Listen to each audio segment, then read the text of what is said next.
Omurimo gwo kwombeka ekyombeko hari Nyakabare Health Center ya kabiri muri Uganda mu district ya Rwampara gukatandika omwaka oguhwire bwa nyuma y'ekyombeko cy'irwariro kyabire kiriho kukura kandi kikashenywa. Twiguraho ekizimbe ekitombekire irwariro rya Nyakabare Health Center 2. Irwariro eri ribe ryo mu kizimbe kikuru munonga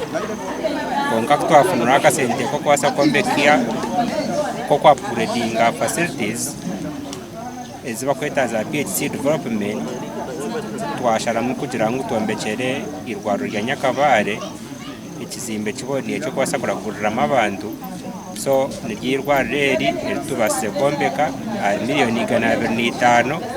twombekira OPD twabombekera na toilet. Irwariro twarigura busya ahubwo kuba twine rukuru rekashenywa aho kwanza kwombekaho CD school kandi irwariro kuri yashenyirwe twaza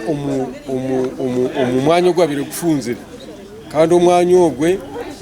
gubire ya buzima abantu bene bafundamo hereza mukagubire gufunzire munonga abantu batakwika muje bwe natu twera kusima government egiti ya NRM okutombekera ekyombeko kirungi. Abari kwebembera irwariro bashabirwa kukwata kurungi ekyombeko eki. Abakozi b'irwariro nimwe mwatsigaza omurimo gwo kuhereza abantu baitu obuhereza katushabe embazi neija kubaho abantu baitu neija kubasavinga nk'okukiri kwetegyesa abo kuba hati nimwe jororo niyo yatsigara omuntu ndiijo watsigaza omurimo ni community irwariro neryari gavumenti tiyarete karitambika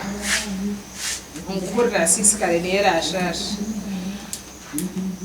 mwareka abashuma bakarabaho mwareka amadirisa gakatika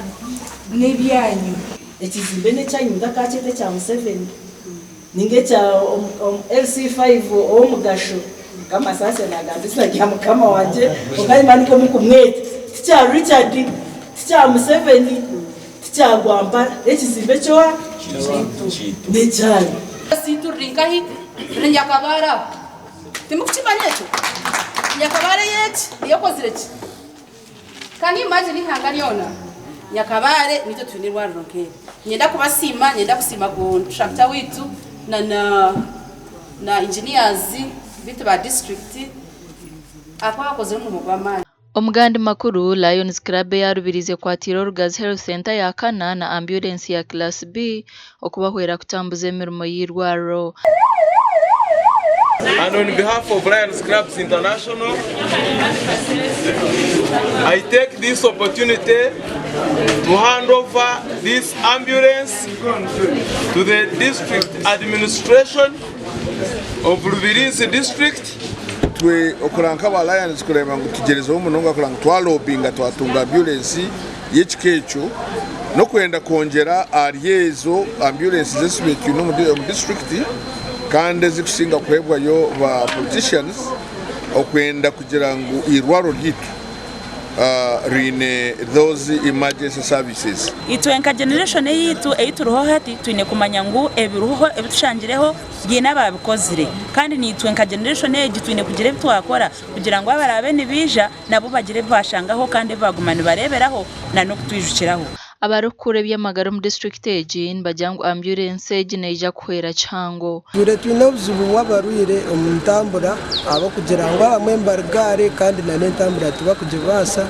yadeneza ambulance zirumu nosanga bakubetaga akasente kamazita usanga bataka basa so ambulance egi tutekateka itwenka facility na district tuzakore ukanti twajikwatagana kandi na namazita na nesonga zo kujikanikisa twaze kwateramu kugira ngo no mubiro wansi atakubasa teka mamazita turebike ngutwamuya owakubali. Ndi Anita Tukunda na Onesmus Ndianabo.